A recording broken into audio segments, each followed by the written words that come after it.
Okay, the prayer I'm going to use today is from a Negro spiritual. So let's pray. In my trial, Lord, walk with me. In my trials, Lord, walk with me. When the shades of life are falling, Lord, I want Jesus to walk with me. In my sorrow, Lord, walk with me. In my sorrows, Lord, walk with me. When my heart is aching, Lord, I want Jesus to walk with me. In my troubles, Lord, walk with me. In my troubles, Lord, walk with me. When my life becomes a burden, Lord, I want Jesus to walk with me. Amen. Okay, so we had talked about Finney last, and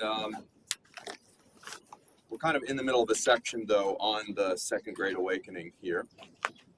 And most of what I've said is focused on the way that it spread in the northern states. Southern evangelicalism tended to be more traditional, less inclined toward like Finney's new measures, but it was equally devoted to revivalism. And evangelicals like the Presbyterian minister Charles Colcock Jones, whose work you read for yesterday, he was a Presbyterian minister who launched a major effort to evangelize slaves in Georgia. There's actually a really, really excellent biography on him and his family, a very sort of devout Presbyterian slaveholders, a guy who devotes his life to evangelizing slaves and wrote the standard works and catechisms on the subject.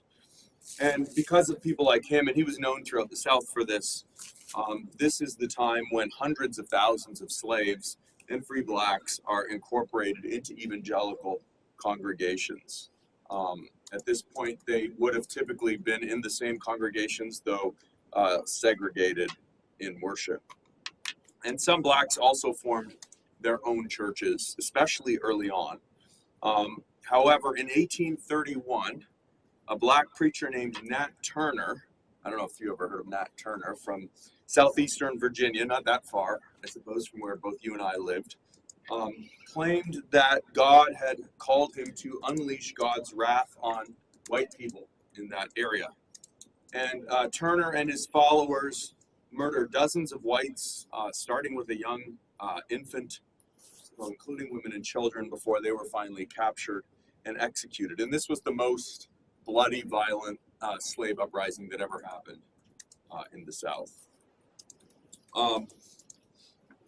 That provoked southern states to cracking down against black people being able to have their own gatherings without white supervision, as well as black preachers being able to run their own churches, because Nat Turner had been a preacher.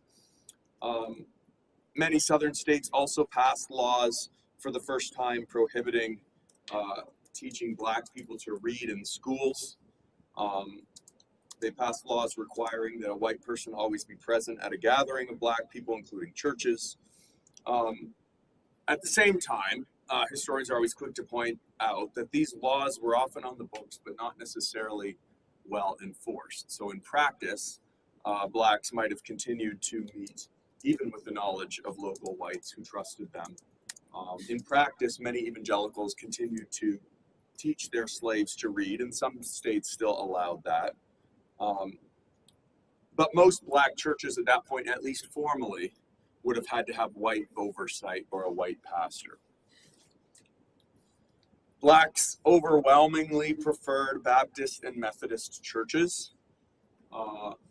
And such was the spirit of evangelicalism that the evangelizers didn't seem to care. Like, you'd have a Presbyterian evangelist like Charles Colcock Jones who would say, yeah, they're joining Baptist Methodist churches, not the Presbyterian church, but I don't care as long as they're joining some evangelical church. And like white evangelicals, black evangelicals emphasized the Bible, preaching, and personal conversion. They had all the same hallmarks as white evangelicals. And although it is somewhat of a caricature, and it's a caricature that comes from the anti-slavery movement in part, that preachers would have just preached to black people, slaves obey your masters, as if that was always the theme that they harped on. The reason in part that we know that's not true is because the churches weren't typically segregated at this point. Black and white people heard the same sermons by and large.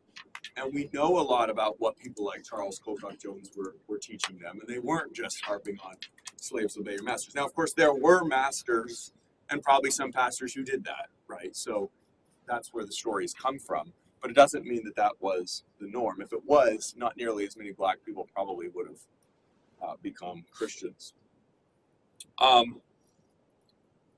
Black people did develop their own genre of Christian music, known as Negro spirituals. Obviously, the prayer that I read was from one of those. And a number of well-known songs that we sing today have their origins there.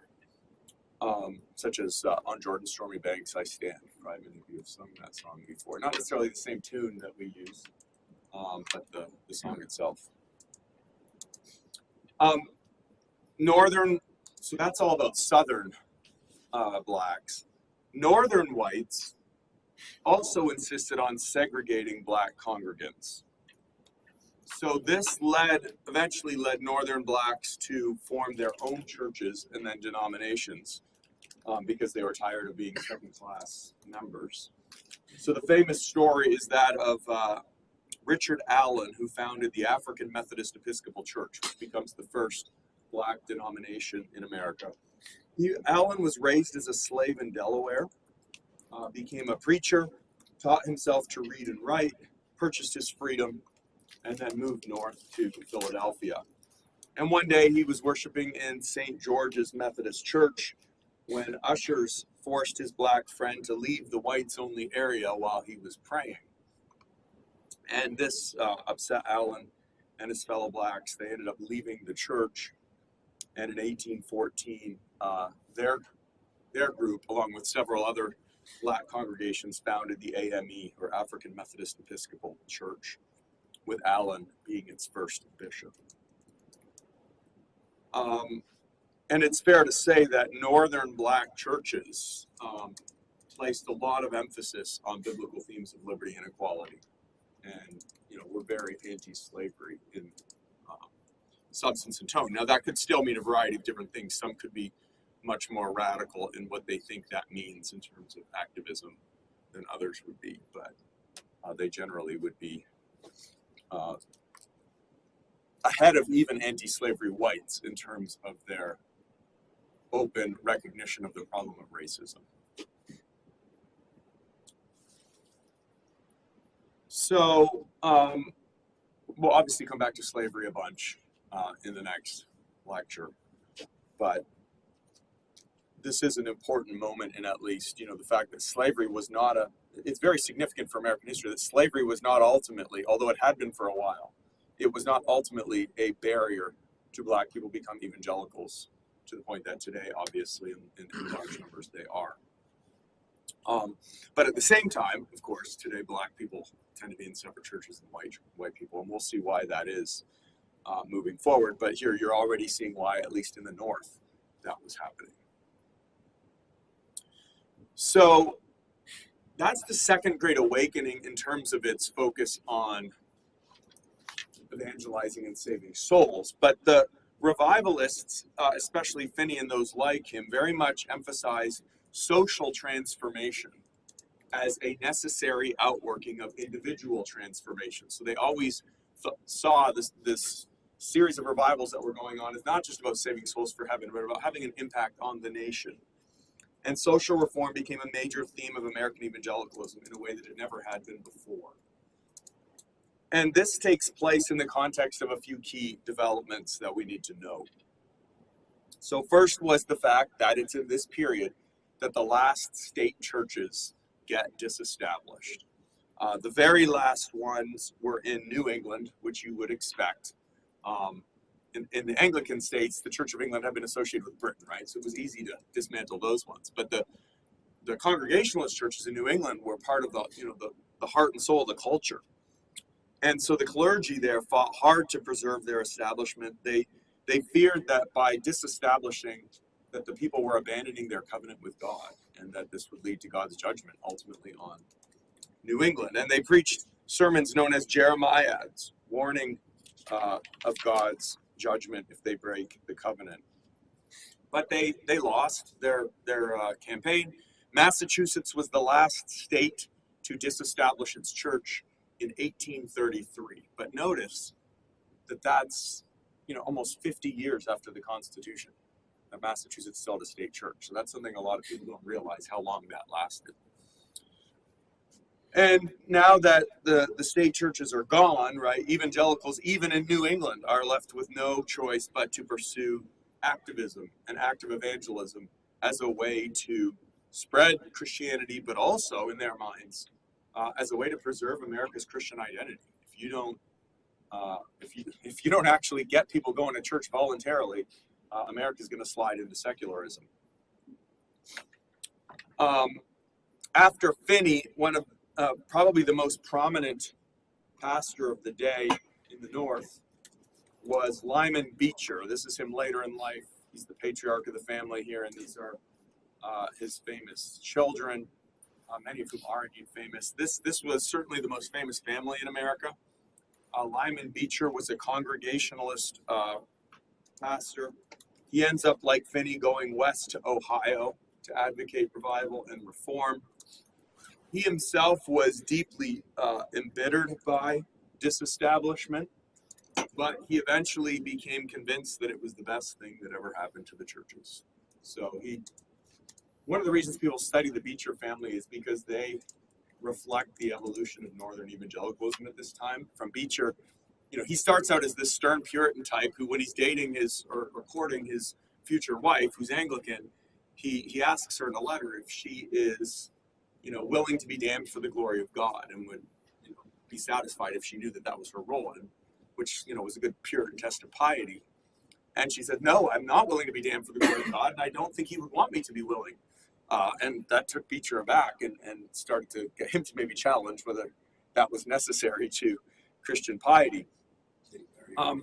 So he kind of becomes less reformed and more evangelical as things go along. His son over here, Henry Ward Beecher, will become even more famous than him, and we'll talk about him later. But the most famous member of the family, probably today, would be Harriet Beecher Stowe, who writes the famous novel Uncle Tom's Cabin, which was meant to illustrate the horrors of slavery, the slave trade, and so forth. So the Beechers, therefore, represent that evolution from kind of like the Puritan type, we're all about the state church, into evangelicalism, and later even into anti-slavery evangelicalism. And some of the ones I'm not mentioning are also pretty famous, but it's just the really famous ones are so famous. It's quite a remarkable family. They overshadow the rest. And okay, so that's the first thing. The second major factor behind this reform movement was concern about Catholicism, which I shouldn't have to tell you at this point in this class how scary Catholicism is to Protestants, how dangerous it is seen to be. And hadn't been a huge threat in the U.S. outside Maryland, but now Catholicism was growing very, very rapidly thanks to massive waves of immigration from Germany and Ireland. And when I say massive waves of immigration, I mean the highest rate of immigration in American history, including all the way through today. By 1850, the Catholic Church was the largest denomination in the country. Not a majority, doesn't outweigh all the Protestants together, but bigger than any single Protestant denomination. And it's hard for us to relate to how much Protestants feared Catholics. The Catholic Church was opposed to Protestantism. It was opposed to democracy. It was opposed to freedom as Protestants understood it. And evangelicals genuinely feared they might take over America. One of Beecher's the father here, one of his most famous writings was a plea for the left. And it's a plea for evangelism to save the West from the Catholics, because if we don't convert these people, the Catholics surely will, and we might lose our country. Third background factor was concern about the lawlessness and chaos on the frontier, which had always been a factor. And something to always remember through the 19th century, the frontier is always there, and it's always rougher, and there's less law and order, and people take matters into their own hands. There are not established, by which I mean there are not congregations with pastors that have been set up. And on top of that, not just the western frontier, but urban areas, which are filling with immigrants from Europe who maybe have a church background but don't have a church now. And those immigrants are taking a culture with them, which often includes, European attitudes towards alcohol, a lot of drinking being important to them. But the frontier was also known for heavy use of alcohol, and so a lot of moral problems that would have been associated with that. And so many evangelicals believe that only evangelism and conversion can bring more morality and order to both cities and the frontier. And then finally, many evangelicals had come to, by this point, embrace millennialism, which now we could really call post-millennialism.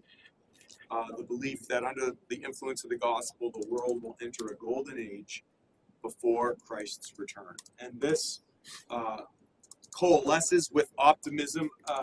It's optimism not just about Christianity, but about America, about everything that's happening in terms of just the wealth and flourishing of the country, the westward movement, the growth of technology, right? Things like the railroads are now being built, the early industrial revolution's happening, the telegraph is enabling instant communication across hundreds of miles, even thousands of miles eventually, even across the Atlantic. Just incredible developments. Not quite the internet, but to them probably felt like that. Maybe even felt bigger. Probably the telegraph felt more transformative than the internet initially, I would think. So they feel like, they're just at a breathtaking moment, and it's happening while America is being converted in waves. And so is it possible that we're on the verge of at least the beginnings of the millennium here in America? And many saw America as a benevolent, remember that key word, benevolent empire. Hence the title in the syllabus of this lecture, a benevolent empire that would bring the gifts of evangelical Christianity and liberty. First of all, to the whole continent, which is gradually being occupied, and then eventually to the whole world. So Lyman Beecher, again, he's our nice patriarch here. Lyman Beecher said, it is clear, of course he wasn't that his whole life, obviously he was younger earlier. He says, it is clear that everything comes to a focus on this republic. It was the opinion of Edwards that the millennium would commence in America. When I first encountered this opinion, I thought it chimerical, but all providential developments since and all the existing signs of the time lend corroboration to it. In other words, as a Reformed theologian, he was a skeptic about this theology. But when he looks at what he has seen in his life, it seems pretty plausible. So it's experience of what God seems to be doing. So let me say a few more things about this and then see what questions you have. So since evangelicals believed that conversion and moral transformation was the fuel that would drive social change, they centered their reform efforts. They had that led to a particular strategy for reform, and that strategy focused on voluntary associations. Right, conversion is voluntary, sanctification is voluntary. So now we set up these voluntary associations that will continue to seek voluntary change. The Spirit will do this work, of course, through our activism. So they start setting up voluntary societies for missions, evangelism, and education. We take a lot of this for granted. We'd seen it earlier with some elite type societies, but as like a mass phenomenon that people are joining, where you have a chapter of a society in every town and every church, this is a new kind of expression of democratic social engagement that had not been seen before in the world. So I've given you a list of them here, only the most prominent ones. There were many more. There was the American Board of Commissioners for Foreign Missions. I think it's significant that that's the first big one that they start, 1810. Then you have the American Bible Society to spread Bibles to every home in America. American Education Society, those are both 1816. The American Sunday School Union. Sunday school starts as an educational effort both for the poor and for people at church. 1825, the American Tract Society. Tracts would have just been religious writings, pamphlets, short books that could be disseminated wide to spread evangelical ideas. And then 1826, the American Missionary Society. By the 1820s and 30s, you're getting societies that are focused more narrowly on social reform, such as 1825, the American Prison Discipline Society. 1826, the American Temperance Society. They're trying to curb alcohol consumption. And then the General Union for the Promotion of the Christian Sabbath, 1828. That's this is a good example. The Puritan understanding of the Sabbath gets kind of embraced by evangelicals at large, indicating the strength of Puritan influence. And so Sabbatarianism becomes associated with American evangelicalism. And then finally, a third type, a group of societies that are designed to deal with slavery. Now, there's more fracture here. Everything up to this point, there would have been widespread agreement on, but when it comes to slavery now, this isn't going to necessarily get broad consensus. So the first one is the American Colonization Society, founded in 1816. Notice that actually fits the first category in terms of its date. And that's significant because the American Colonization Society actually was both sort of an anti-slavery society, but also a missionary society. It was kind of trying to kill two birds with one stone. It was started with a lot of Presbyterian influence. Some of the leading American founding fathers were even involved in it, like James Madison. Their goal, what they wanted to do was basically raise money so that people could free their slaves and send their slaves to Africa, to the American colony, ultimately Liberia over there. This would solve the problem of if we free the slaves, what do we do with a mixed race population? Well, we send them back to Africa. And then also these slaves they'll be far more civilized than the Africans because they've been here for a while now, and they will go back and evangelize and civilize Africa. And so, a lot of people got really excited about the idea that this is what God is doing. And despite the horrors of the slave trade, which was widely agreed upon by evangelicals, perhaps God was using slavery ultimately to evangelize and save Africa.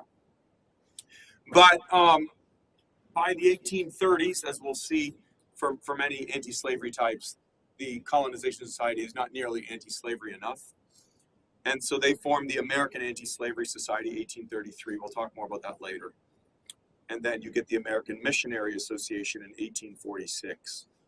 Again, those are not getting buy-in from most evangelicals necessarily, but from a more radical northern faction. On top of those associations, you have colleges and seminaries. We saw a bit of that in the Great Awakening, but now it really takes off. Like everybody, it's like that's just the new thing to do. Everybody's establishing colleges and seminaries. Many of the ones that we just think of as secular were founded in this period as religious institutions. And so it's fair to say that evangelical Christianity became the de facto religion of the land. Not established, but culturally, as if it were. The Supreme Court, in fact, recognized in 1844 and then reaffirmed later, I believe in the 1890s, that Christianity was part of the common law of the land, which is quite a striking thing.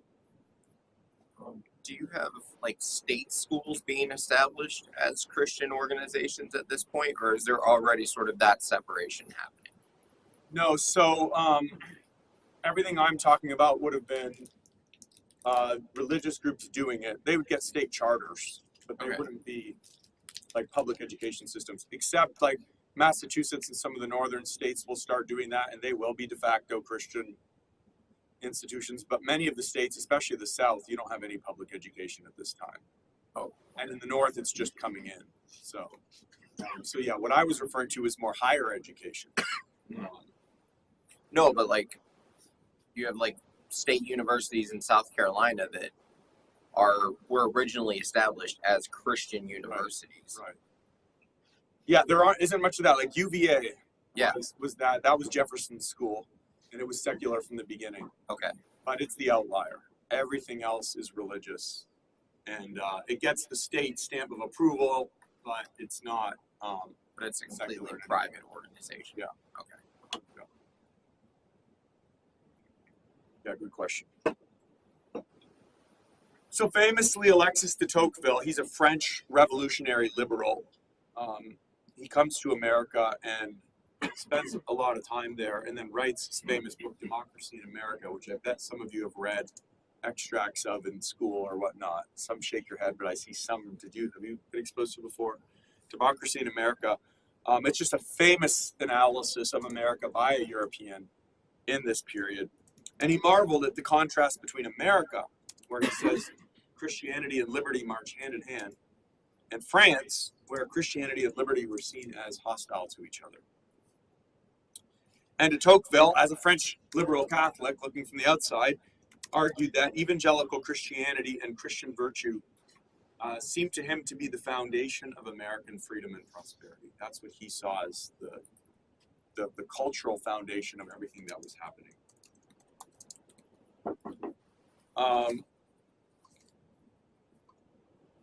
Some evangelicals mobilized over particular political issues. The first big one was probably the campaign to stop the mail from being transported and delivered on Sundays. They did not succeed in that at the time. Ironically, though, later they will. Now we don't have full mail delivery on Sundays, but a few decades ago we didn't have it at all. So eventually they'll succeed in that, but not at this period, ironically.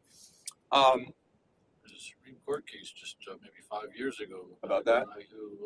A guy who was a long-term postal employee, when they started delivering or started sorting and delivering on Sunday, he didn't want to have to.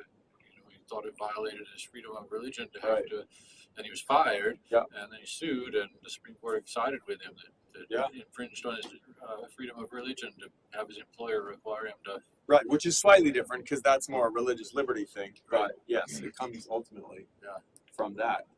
A guy I'll mention later, Stonewall Jackson, becomes famous as a Confederate general, but he was a devout Presbyterian elder, and he refused to mail a letter if he thought that it would travel on a Sunday. So he would purposely try to, mail his letters on Monday, and if he got a letter on Sunday, he wouldn't read it.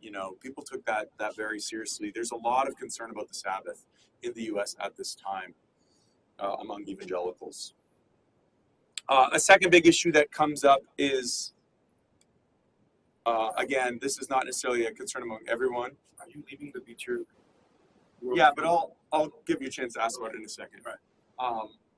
It is the transportation of the southern tribes westward in the time of Andrew Jackson as president. There were a lot of missionaries working among the natives, especially the Cherokees. Many Cherokees had converted to Christianity and were themselves becoming pretty, what whites would say was civilized. And yet, desire for land leads to pushing them west of the Mississippi, ultimately to Oklahoma territory. Some missionaries will protest this, even be arrested, and go with those who are being deported westward. Others end up supporting it, say, yeah, this is rough, but just being realistic, this is the best that can be done to give the natives a future. And this comes to be known as the Trail of Tears because of the, obviously the tragedy of it in and of itself, but also quite high death toll due to disease and exposure of natives being sent westward on the way. And this opens up the South in terms of its land to rapid agriculture, cotton, stuff like that, which we'll talk about a little bit later. So 3 themes will come to dominate evangelical political engagement at the time. The first is opposition to Catholic immigration, which I've already said a little bit about. Second is concern about alcohol consumption, which I'm going to say something about here. And then third, which I'll say about a little more later, is either opposition to or defense of slavery. So something about slavery. In terms of the temperance movement, I'll just say something about this and then give you some time for questions. So in terms of the temperance movement, Americans consumed far more alcohol during the 1800s than they do today. So put that as a frame of reference. It was indeed a big problem. As I said, it was a big part of life on the frontier and in urban areas for many immigrants. It had long been an important part of their culture. Americans, this is the age of democracy where white men all get the right to vote. And so democratic political culture's thriving, and alcohol was a big part of that. It was, men would gather for political gatherings, and whoever was running for office would give them all alcohol. I mean, that was what you did. And drinking together was seen as, this expression of our shared equality and citizenship.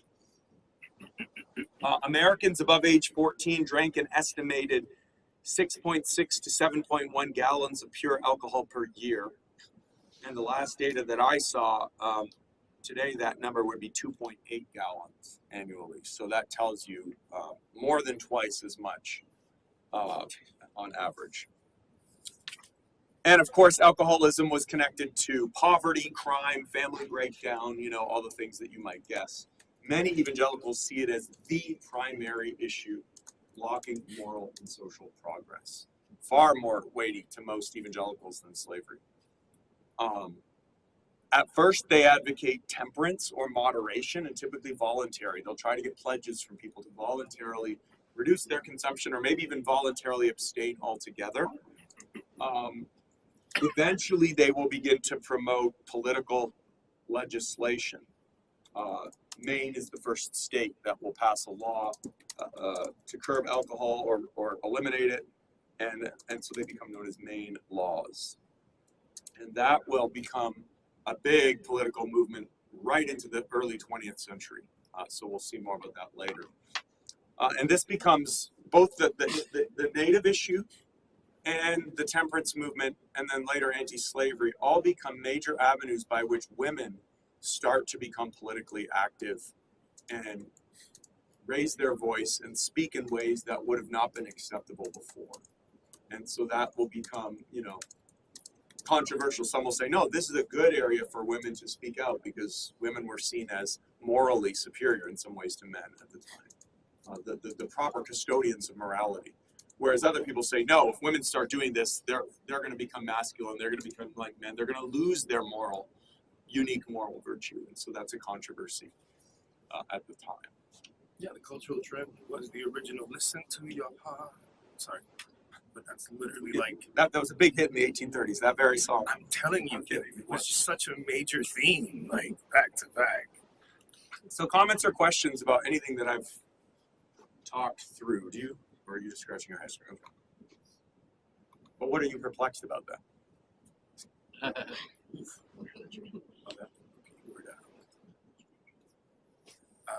So, as far as feature work and influence and stuff, like the ratings landed for me, like while I could see a lot of evangelical witness working towards social reform in ways like Sabbath, etc., right? It was worth noting that they kind of turned it got to a point where Protestants didn't consider anyone who wasn't Protestant a real Christian. Is that a fair assessment of the time period? Just to make sure I'm like. Yes, but that's not new to this time period. Right. I mean, all the way back to the Reformation. Right.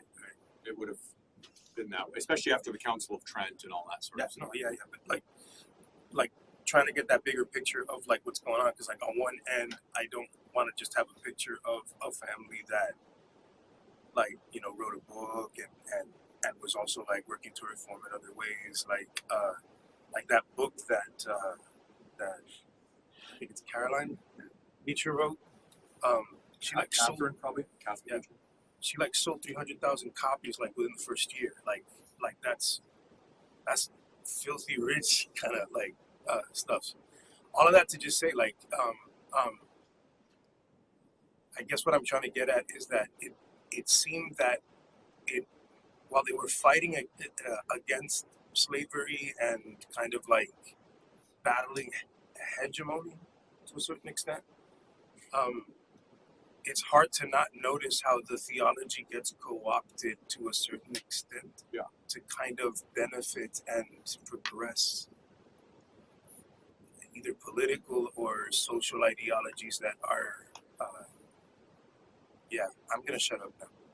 No, you're onto something. I mean, you're it's vague in your mind, but you're onto the right thing. I mean, there's no doubt that the Beecher, this is why I was saying they're studied so much, because they are like exhibit A in the way that evangelicalism with a Puritan background is shaping American culture, but also being deeply shaped by Right. American culture, so that it's not what it used to be.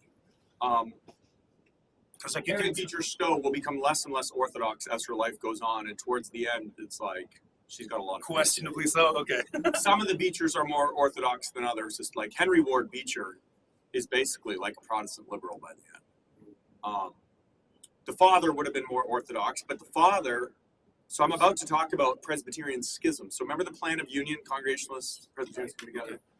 So he's a Congregationalist who comes in the Presbyterian Church. He's one of the ones they're suspicious about, and he will come under trial. Now he'll survive his trial, but a lot of people think he shouldn't have. Why? So he's a flashpoint in that whole thing. So you're right to note that, and of course, evangelicalism itself is a spectrum. So whether or not people think that is good or bad, or where they come out on some of those issues, is going to depend on who you ask. But Southerners, as you might imagine, are going to look in particular and say this is the problem with Northern evangelicalism. It's not reliable, and they're going to associate anti-slavery with bad theology. So in that case, then the movement out toward the West, right, and the desire to like benevolently care for these places out west with this, right? It also looked like another form, if you would, of American colonization, for like the better lack of a word I can find here. Yeah. Would that have been another point where like evangelicalism took sort of a violent civic turn too? It's like, Yeah, that's a good question. So, like, how does it mixed, respond to like the dealings with the natives and stuff? And uh-huh. I mean, I made a few comments with that. It's a little bit mixed. Paternalism, which we briefly talked about, and I'll say more about how it related to slavery, that would have been applied to natives too. But there's this wide sense among, and later after the Civil War, evangelicals will really view evangelicalism as the key to, in some ways, making sure that the westward movement with the Plains Indians is civilized and Christian. But of course, and the Grant administration is actually going to give evangelicals a lot of influence and control. But as a result, a lot of the evils that are done are going to be under sort of that evangelical influence, right? Because they have confused ideas about what they're doing too. And so this is part of the problem, is like, this is why Anabaptists would say, just stay out of it, keep your hands clean. Whereas evangelicals are like, no, we have to be involved. We can make it better. Right. Now, once you're involved in making it better, you're also complicit in what's not going well. Yeah, like the mass arrests for not keeping the Sabbath, like the Seventh-day Adventists, like I don't remember where, but like they would get like imprisoned in like mass arrest for not doing their Sabbath on a Sunday. Versus the Saturday. I think that was the kid reading, but I don't know what I'm doing. Well, and the bigger persecution would have been the Mormons, who everywhere they go, they get persecuted until they end up in Utah. And then there's some Mormon wars fought with them in Utah. It's wild, which is a story in and of itself. But, like with the natives, a lot of evangelicals would have shared what a lot of Americans thought. They by this point, they're actually starting to romanticize the Indians, especially in New England, where they had already defeated and suppressed all their Indians. A lot of Southerners will criticize them. We're like, we're doing what you did 150 years ago, and all of a sudden it's terrible. They'll say the same thing about slavery. And for a lot of evangelicals, though, they're starting to romanticize the Indians and saying it's really tragic what happened to them. But clearly, when you take such an advanced culture and put it to such an inferior culture side by side, the one's just going to get exterminated. Like natural. Not that we should, but it's just going to happen. And so it's better for them if we move them west and at least slow down the process. That would have been like Andrew Jackson's argument.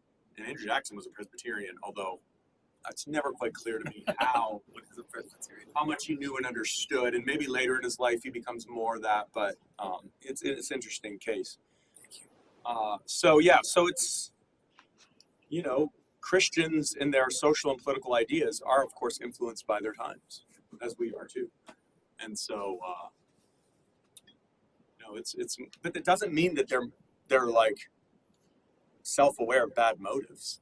They might have had good motives. No, yeah, I'm not like trying to ethically figure it out, but more just trying to get more of a bigger picture because it's always more complex than it seems to me on the surface. Yeah, and by the way, this will be one of the arguments defending slavery, is that if we free the slaves, they will be left in the same relation to us as the Indians were, in this competition without any sort of protection, and they're going to suffer the same fate. But under slavery, their numbers are growing, they're thriving, unlike the Indians. Therefore, slavery has been good for them. That's going to be one of the arguments. That's what happens when you think societal collapse will happen if you do it. Yeah, and there was genuine fear.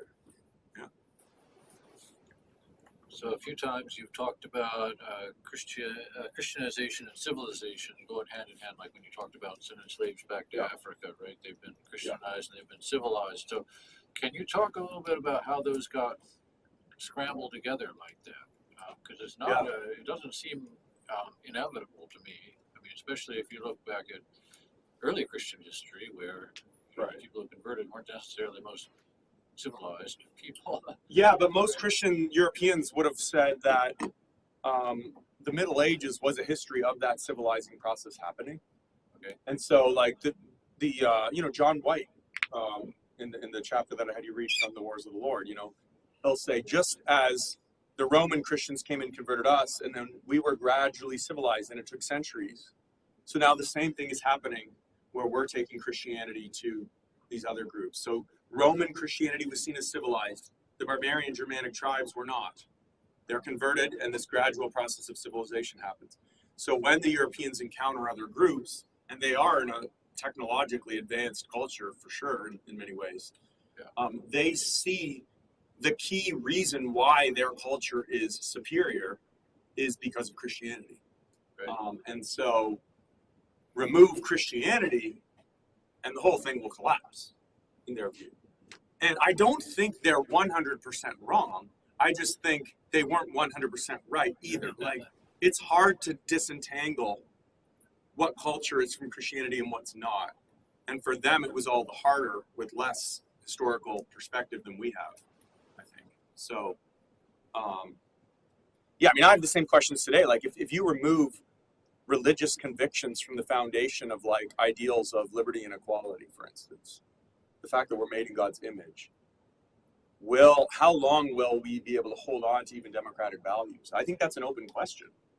Yeah, in the well, I times in which think we live. we're trying to experiment right now. Right, I and, mean, and it's too early to know for in the long run. Are there any economic powers in the world that weren't originally established by as a Christian nation I mean, are you saying today? today? Yeah, so like Japan will Japan become the and first China. one, but the thing is Japan, and we're getting ahead of ourselves now, Yeah. but Japan will self-consciously attempt to imitate the West in every way except religion. So they're going to be super selective and like, we need as much Western impact as possible, but it stops at religion. So it's an interesting test case. Yeah. And they succeed in doing that, and yet they're still getting a lot of their ideas from the West. So, But like talk to a Korean, they'll also tell you about Japanese colonization and the experience of that too, like over time. So yeah, and we'll get to some of that stuff later. So I don't want us to get too deep in that now. We've got a lot to cover. But but I think it's right for you to go that way because that's absolutely how people are going to be thinking, for sure. I mean, we're talking the millennium, right, and all the associations with the millennium. Are we? I'm thinking about what they felt about what they needed to do with the slaves when they were going to be free. There didn't seem to be a real good plan, did it? Correct. And even By anybody. by anyone. Yeah. And yet that was a big fear. Yeah. And so they just sort of left everything in Well, limbo. that's why it wouldn't have happened if it weren't for the war. So we'll talk about that. Yeah. And the thing is, the war makes it happen, but the war doesn't produce a plan. And so the question is, looking back, was it done well? And the answer has to be absolutely not. You know, so It's funny that education was never seen as the way to make it possible for freed blacks in America to like It was. live it was. It was. eventually, but Yeah, like it was just at- seen as a long process. Like, yeah, look how long it took Europe to progress under Christianity. So But they you know, did the Rome same wasn't built in a mistake day. in education, Mhm. was that they always had the whites educating the blacks instead of putting the blacks in charge. And again, it's let's try not to forget. Like, this is currency we're talking about. Yes, the economics are massive. Yeah. You know what I'm saying? So like, So let me keep going because we're getting into slavery here, and I have a lot to say about it. And then we can. sorry. Is that okay? Can I go back to civilization again? Okay, if it's really quick, because I was going to ask you to comment on the relationship between Romanticism and Christianity at this time, like James Fenimore Cooper and that sort of thing, like Noble Savage. Like, yeah, I mean, this is the age of James Fenimore Cooper, Last of the Mohicans. For those of you who maybe know that movie, yeah, this is that time. Yeah. And where it was Romanticism, I mean, because of course Rousseau thought about this Noble Savage thing up, and he was not a Christian thinker. But was there any kind of connection between Romanticism and Christianity? Like maybe we don't have to have civilization to have a good Christian. oh, you mean that kind? So Romanticism as a broader movement, yes. I mean, I think you can see it in the hymnody, the sentimentalism of the hymnody of the Yeah, day. But right. what you're talking about, really radical groups like the Transcendentalists will go in that direction, which I don't have time to talk about here. Yeah. But Right. but they're seen as pretty radical. They're mostly in New England, which is where all radicals come from. If you know the way people thought at the time, you know. Okay. So yeah. So let me keep going just because I'm watching the clock here, and I don't want to have to stop in the middle of talking about slavery. So the tensions caused by the Second Great Awakening are pretty significant, as you might have guessed, with all this change going on. Many what become known as old school Presbyterians, so the more older way of thinking, are concerned that the plan of union, as I've mentioned, which allows Congregationalists to join Presbyterian presbyteries, synods, churches, that because of this, the corrupted Calvinism of New England was infecting the Presbyterian Church, undermining its theology and its confessional fidelity. Some also argued that all these voluntary associations, which are non-denominational institutions, right? Parachurch organizations, we would call them, that they are co-opting the work that the church should be doing. And so they're not under proper oversight. Others worried about questionable revivalist tactics that were especially popular in Plan of Union areas. And they're worried about the politicization of the churches that's happening through social reform. They watch with alarm as seminaries are advocating new theology and as synods are tolerating what they regard as suspect ideas, such as when they can't convict a guy like Lyman Beecher of heresy because he's in a sympathetic synod, let's say. And so when that fails, they pursue more aggressive means.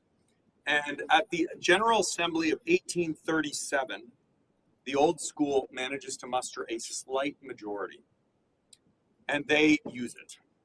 They abrogate the Plan of Union on the basis that they say it was originally adopted in an unconstitutional way, so it was never valid. And on that basis, they kick out 4 synods that were formed under the Plan of Union, all of them in either New York or Ohio, encompassing 28 presbyteries and 60,000 communicants. And they're kicked out, and they will not be allowed back, which means the majority will now become bigger, right? This is, talk about decisive church action. I mean, this is pretty strong.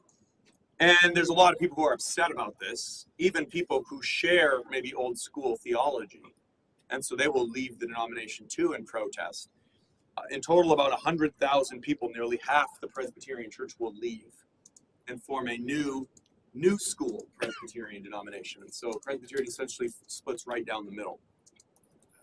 The new school will be predominantly northern, but it has a small southern contingent.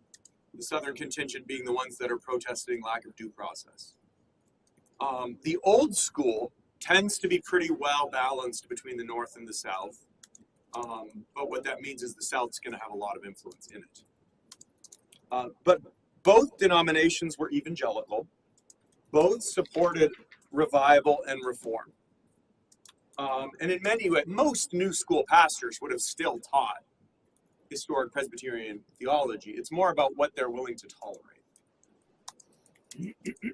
But the old school does become known for its emphasis on the doctrine of the spirituality of the church, which taught that the church should only teach and advocate what Scripture teaches, should only perform the tasks that Scripture commands, and should only discipline for what Scripture declares as sinful. This will be significant in the slavery dispute.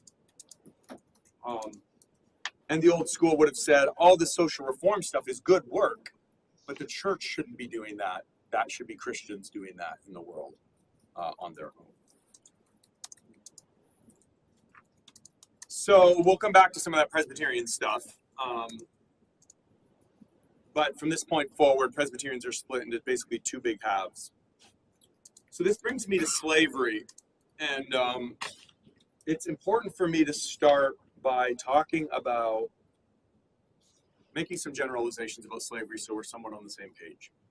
And here I'm talking about American slavery, so slavery in the United States, not Latin America and so forth. So first comment is that it was race-based. So white people could not be slaves. However, only a small portion of the white population ever owned slaves. And most of those whites who owned slaves only owned a few slaves and would have worked side by side with them in the fields and in the house and so forth. At the same time, probably about half of slaves would have been on large plantations owned by the wealthy, right? And you can see statistically why that would be the case, right? So the common white experience of slavery in the South would have been if you were a random Southerner, a white Southerner, in all likelihood you would not have been a slaveholder. And if you were a slaveholder, in all likelihood you would have only had a very small number of slaves who were seen as an extended part of your family in a way. That's how they thought about it. And if you were one of the very, very small number of wealthy elites, you'd have a lot of slaves in a plantation and stuff like that. Now, there was also a small but significant minority of free blacks in the South. And some of those free blacks were wealthy and owned slaves themselves. There were some pretty significant wealthy black slaveholders in places like Charleston and New Orleans. So that's one thing, race-based, but with some nuances. Secondly, conditions for slaves in the U.S. were far better than anywhere else in the world, really. Certainly better than in the Caribbean or Latin America. The United States was the only place in the Western world where the slave population grew through natural reproduction. And it grew, the population growth rate was about the same as the white population, which tells you something. State laws did, in fact, recognize slaves as human beings with rights, although you'll see that denied at times. For example, owners were prohibited by law from killing their slaves, and they were required by law to provide for their slaves physical needs, such as food, shelter, clothing, and so forth. Slaves were typically allowed to have their own gardens, and they were generally well fed, which is the essential reason why their reproduction rates and so forth, life expectancy was as high as it was. But alongside all of that, slave marriages were not recognized by law. And a lot of evangelicals will focus on that as being the biggest problem. Both anti-slavery and defenders of slavery will recognize that that's a huge problem. That a slaveholder can split apart a husband and wife, children from parents, and sell them so they never see each other again, and they're not breaking the law.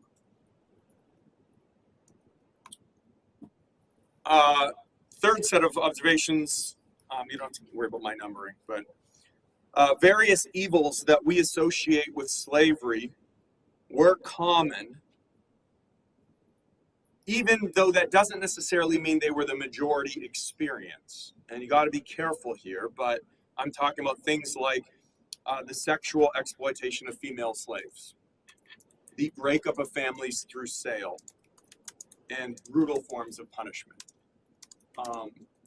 Hollywood might make it seem like those things were happening everywhere and to everyone. That was never the case, but they were common enough that it was a problem. Other characteristics were normal, such as long work hours, rudimentary living conditions, inability to learn to read, and whipping as a form of punishment. Now, keep in mind the times. So whipping was also commonly used, especially early 1800s, within the family. Husbands would whip their wives or children. In the military, whipping was an ordinarily used punishment. Whipping had originally emerged as a way to do a more merciful punishment than the death penalty. So, but through the 19th century, moral sensibilities are changing. And so as the century goes on, there's a growing sense that, okay, people shouldn't be whipped. So whipping is happening less and less in families and in the military. The military at a certain point, mid-19th century, will abolish whipping, but it hangs on longer within slavery. Was the rule of thumb a real thing? The rule of, say what you mean by that. But I've read that the rule of thumb was that you were allowed to whip your wife or children with a whip as long as it was no wider than the rule of thumb, or like no wider than your thumb. And that's what the rule of thumb actually comes from. I don't know about that. I just don't know. But I will say that, like, That's what I got it from. So- Boondock Saints. Let's go. for slaves, like if a slave was scarred, Mhm. that reduced their value. Okay. You want to sell. So they had incentive not to scar their slaves. Doesn't mean it never happened, but and so they would try to come up with forms of whipping that didn't leave scars. Okay. So anyway, I don't want to get too deep into that, but other things like the long work hours. It has been shown. Genovese, one of the leading scholars of slavery, says, yeah, there's no doubt slaves had very long work hours, but so did most white farmers of the time, and their work hours were all a lot probably shorter than most people in British factories or serfs throughout much of Eastern Europe and beyond. So again, it's not to say that it was nice, but it's reminding ourselves that this is the 19th century we're looking at, not the 21st century. Rudimentary living conditions, similarly, you go to a lot of plantations and see the slave cabins, and by our standards, they're pretty rudimentary. But by the standards of poor whites at the time, they're pretty typical, and maybe even better. So I'm just trying to give you a sense of accuracy of context, because it's important to see why would people then have perceived things the way they did. In terms of conditions, they varied widely from plantation to plantation, region to region. There were too many brutal masters, but there were also plenty and probably many more masters who did not engage in the worst abuses and who did in fact try to do as what they saw as treat their slaves in a Christian and humane manner. And we have just enormous evidence, not just from public statements, but from diaries and letters within families and things like that. Some masters paid their slaves as an incentive to work better. Some gave them powers of self-government. Some gave them a path to eventually purchase their freedom, as we saw with Richard Allen, who founded the AME Church. And it's pretty common, much more common than I used to think, for evangelical slaveholders to teach their slaves to read. I had always read about that, but only when I started reading Presbyterian primary sources did I realize how common it was. For example, Stonewall Jackson again. His wife taught all their slaves to read, and he's always writing her letters asking how it's going and things like that. And then, of course, between those extremes, there's going to be plenty of variation in between. That's part of the problem with slavery. It's like, it could be done in a way that's humane, but it could also be done in a way that's brutal without much recourse. Finally, the social system, both North and South, was based on white supremacy, which meant that even where slavery wasn't legal, black people were generally viewed as subjects, not citizens. And they were treated paternalistically at best. I'll say more about what that meant later. So even free blacks both in the North and in the South, lacked basic civil rights. Blacks were rarely able to vote, although ironically, even in a state like North Carolina, blacks could vote right into the 1830s, which is just remarkable. But I'm talking generalities here. Generally, they could not vote. They could not testify in court, which was a huge problem, obviously. And some northern states, it's not so much that they were anti-slavery, but they were anti-black. So they would say, black people couldn't move into the state at all. They just want to keep that out. And there's a racial motive there, right? Not just an anti-slavery motive. Let's take a 5-minute break, and then I'm going to get into the early anti-slavery movement.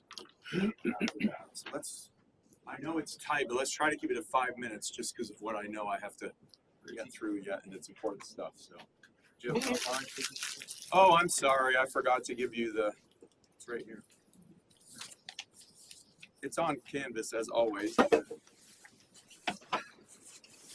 good news is you've only missed A. All right. Thank So you. here, feel free to pass this down.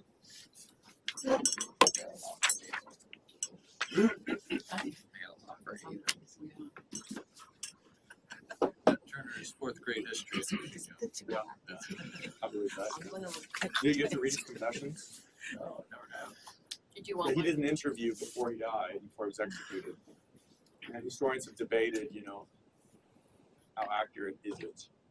Right. But a lot of them do use it at a significant level. It's a lot of what we know about his motives and stuff like that, and the religious aspects of it. So it's an interesting time.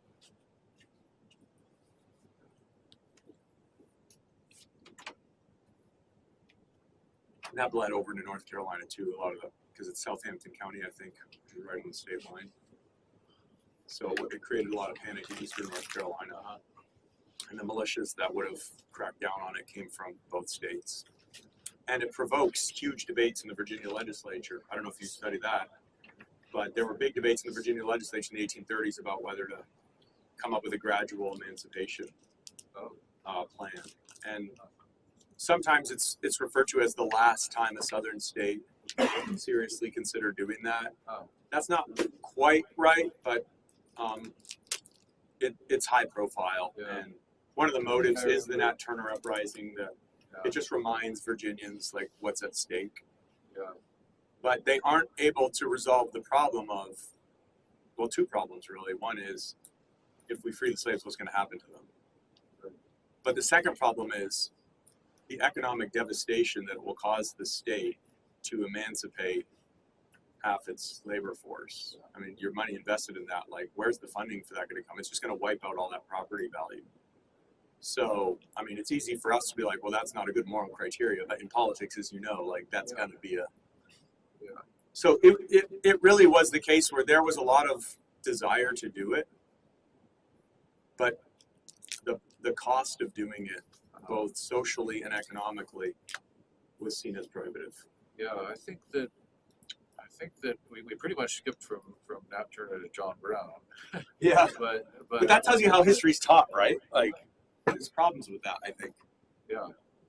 But I think that it was also portrayed as a wake-up call, but more as a wake-up of dangers of the black population. I mean, Yeah. not of the slavery institution, but of like we got to crack down on slaves now. Yes. Like I think. But those go together. I right? think there were some states that banned teaching slaves to read.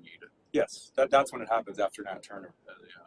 Well, so Virginia banned doing it in groups, but it didn't technically ban individual slaveholders doing it, which is why that still happened a fair bit, by like evangelicals especially. But yeah, I mean, but the reason slavery is seen as such a threat is part economically, because the arguments are there that this is not as good of an economic system as free labor, right? In 1850, a Presbyterian pastor in Virginia writes what's known as the Ruffner pamphlet, where he makes purely economic grounds why Virginia needs to get rid of slavery. But on top of that, they well knew that they didn't think it was likely, but they knew that slave uprisings could happen, and that you had to keep slaves under a tight leash. Otherwise, you're always going to have that risk of insurrection. And so that level of fear is always a factor. Yeah, I think the racial aspect of slavery actually increases the chance of an uprising, right? Because you've got Yeah. a built-in unavoidable. I mean, it's not like as soon as you become free, Right. you look different, right? I mean, Right. you Yeah, like in the Roman Empire, you had hope that you could be emancipated, become a citizen. Yeah. You know, like and then Ben-Hur. when you did, you were on the other side, right? Yeah. Whereas Yeah. you don't really have that option if you're Right. right. Yeah. It made it really pernicious. Yeah. So a lot of the evangelical slave owners who really want to free their slaves will educate them, teach them to read everything that they can, and then they will pay, and the colonization society will help them pay to send them to Liberia. And they genuinely believe that that's what's best for them. Yeah. Then they won't have to try to be free in a society where they're never going to be truly free. Then they can have their own country and they can thrive. Sorry. Yeah. But that's so expensive, True. right? Yeah. So like, it was never more than a trickle of slaves you could send to Liberia. The cost is so prohibitive. And that's what the critics of the ACS always said, that like, you're never going to be able to do this in any meaningful scale. The realists are saying African Americans are here to stay. I've never heard how well Liberia colony worked. It struggled. Yeah, it struggled. Did slaves want to go back to Liberia? A few did. I imagine if you were like a slave born here and then you were told to go back to Africa, you're like, well, I don't know anyone in Africa either. Yeah. So. A few did, many didn't. And especially as the letters start coming back about how hard it is there, many don't want to go. And so the majority of black people become opposed to colonization. There's always a minority who strongly support it. Even in like the Jim Crow era, you'll still have black activists saying it would be better if we would go back to Africa. But it doesn't get there. And in the height of racism, they don't get the most support from black people because they're just depressed about any future. All right, I better keep going here. And I'm going to try to get through some stuff so that we can talk more generally. Especially since I might anticipate some questions in what I say, but I do want us to have good time to talk about this. So forgive me if I go a little bit. So I'll remind you, until the 1800s, most Christians did not consider slavery sinful, by which I mean they did not believe that it was an inherently sinful thing to own a slave. They did consider it undesirable, a result of the fall, and they criticized its abuses. There are some exceptions, like the Quakers, who rejected all hierarchy, and famously, the Methodist theologian John Wesley. But he was in England, right? So he's not living in a slave society. Of course, the Enlightenment provoked new ways of thinking about liberty, equality, and economic freedom, and therefore about slavery too. And these new ideas prompted evangelicals to read their Bibles differently, especially during the heyday of the American Revolution. And so I think it's key to note that the Enlightenment, revolutionary ideology, is what's impacting evangelicalism and starting to tweak its conscience about slavery. Most denominations took a position somewhat like the Presbyterian Church did in 1818. And I'm going to read to you some statements from that. Again, I focus on Presbyterians because it's a Reformed seminary, and I want you to know that Reformed history well. This is before the old school, new school split, so this is when they're still unified. They condemned slavery as, quote, a gross violation of the most precious and sacred rights of human nature, and as utterly inconsistent with the law of God. It called Christians as speedily as possible to efface this blot on our holy religion and to obtain the complete abolition of slavery throughout Christendom. Now, all that seems quite strong, but the qualifications are coming. It avoided saying, however, that owning slaves was inherently sinful. So they're saying that as a system, it's a violation of rights and utterly consistent with the law of God. But in certain circumstances, it might be a necessary evil, so to speak. They observed that immediate and universal emancipation was inconsistent alike with the safety of the master and the slave. So there, I think, the host of issues people associated with what emancipation would mean and what it would do to society, and would this really actually be good or not? And the Presbyterian Church is saying it probably wouldn't be. So then the Presbyterian Church said that Christian masters had to work to prepare their slaves for freedom. And until they were ready for freedom or the situation enabled them to be freed, masters needed to evangelize them, treat them justly, and pointedly avoid separating husbands from wives and parents from children. Evangelicals all agreed that that was wrong. So that's the official Presbyterian position, and will be all the way to the Civil War. That Both exists old and new like school. in a document somewhere. Yes. Yeah. Does it have a title? Oh, I don't know. It's a General Assembly Okay. resolution or whatever. Gotcha. So, but I think, didn't I put a link to it in the syllabus? Yes. Yeah. So you can read the whole thing there. So Britain led the anti-slavery movement early on. In other words, it first takes off really in Britain. And that's because Britain was embracing free market economics associated with Adam Smith, which called for free labor. That's one reason. Another reason was that Britain itself had not had slavery for centuries, and its empire was becoming far less dependent on slavery thanks to the Industrial Revolution. So it's a lot less of a cost to Britain to end slavery. And thirdly, because of the growth of the evangelical movement in Britain, anti-slavery evangelicals led by William Wilberforce, who's quite well known even today, were impacting and persuaded the British Parliament to end the British slave trade, international slave trade, in 1807. Britain then made Sierra Leone in West Africa a colony where freed slaves could be settled and a base for British warships, the Royal Navy, to disrupt the slave trade. And Wilberforce's faction will persuade Parliament to abolish slavery throughout the British Empire in 1833. The US early on was moving in the same direction.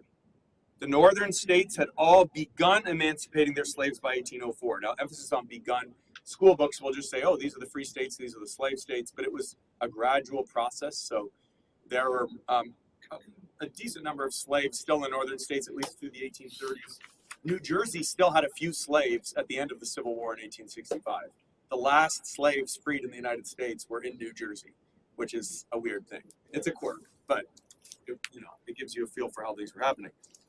It also seemed like the Upper South was headed in the same direction. Virginia liberalized its laws about freeing slaves, and there was a wide practice of freeing slaves in the Revolutionary era. In 1808, with Thomas Jefferson as president, the U.S. banned the international slave trade. Later, with another slaveholder as president, it will establish a colony for freed slaves in Liberia in 1822. That's President Monroe, hence the capital of Liberia is Monrovia. Several Latin American countries, having won their revolutions, won their independence, including Mexico, will end slavery during the 1820s. This map I should have had up. This shows you when each country officially abolished slavery. In 1839, the Pope will start to get on board. Pope Gregory XVI will condemn the slave trade, but no, not slavery. So almost everyone agreed the slave trade had become a really bad thing. Slavery, there wasn't as much consensus about. International and transatlantic, they're the same, correct? Yeah. Just, okay. But all that being said, as you could tell from this map, the orange are all the country, orange, red, and darker. So orange and darker is all places that by 1850 had not yet ended slavery. So it's still being practiced in probably more parts of the world in terms of population than not. And even places like India, where slavery was officially abolished, it didn't mean great working conditions or equality or things like that. And of course, Russia, 1723, but Russia has serfdom all the way to 1861, and Russian serfs faced far more brutal and miserable conditions than African-American slaves in the U.S. So, we're talking legal laws about slavery. The real hot areas for slavery in terms of with big economic clout by the mid-1800s would have been Brazil, the Caribbean, and the American South.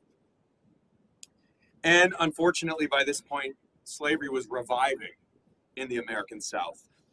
The ultimate reason is that cotton became a super lucrative cash crop. The cotton gin was invented in 1793, which made cotton profitable throughout much of what we now call the Deep South, what they called the Cotton States, which did not include Virginia, for instance.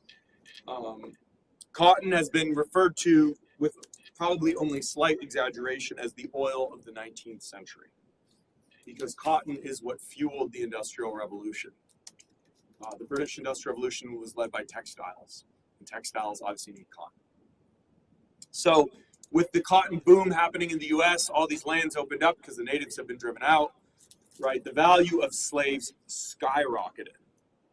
The southern US had millions of acres of rich soil that were ideal for cotton production. So it's becoming, by this point, parts of the South are the economically hottest part of the country. In addition to that, as we've already talked about, white supremacy and fear of race mixing made abolition objectionable wherever blacks lived in large numbers, as they did in the South. So it's one thing to persuade a state where blacks are a very small minority to emancipate them. It always was harder to do that in a state where blacks are 40, 50, even 60% of the population. Then you're going to get a lot more resistance. So by the 1830s, the South was deeply committed to slavery as a region.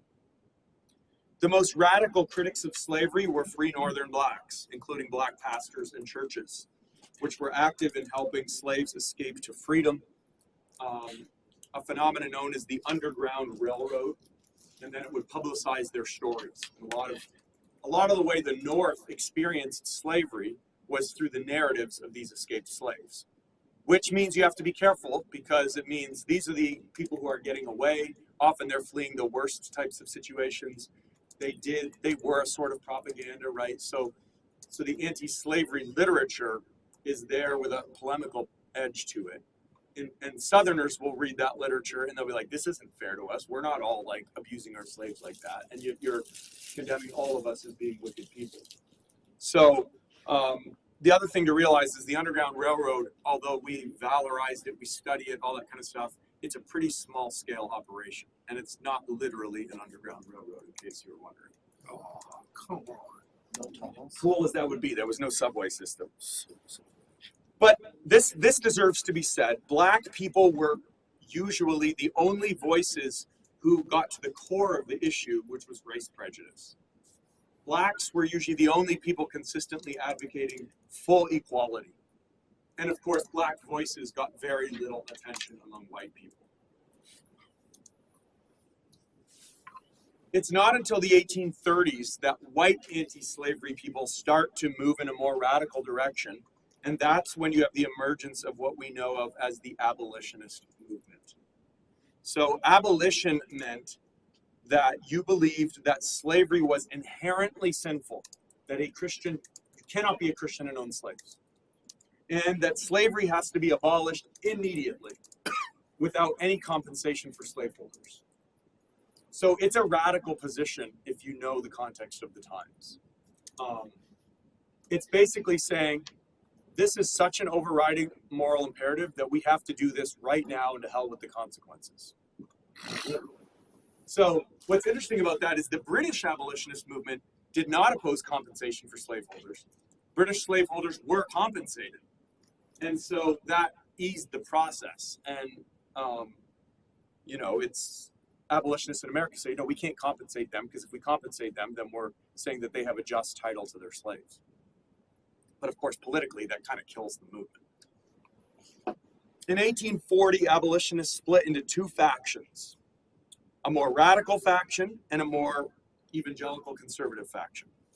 So, and of course, all of the abolitionists are radicals, but within the radicals, there's most radical and less radical. Okay?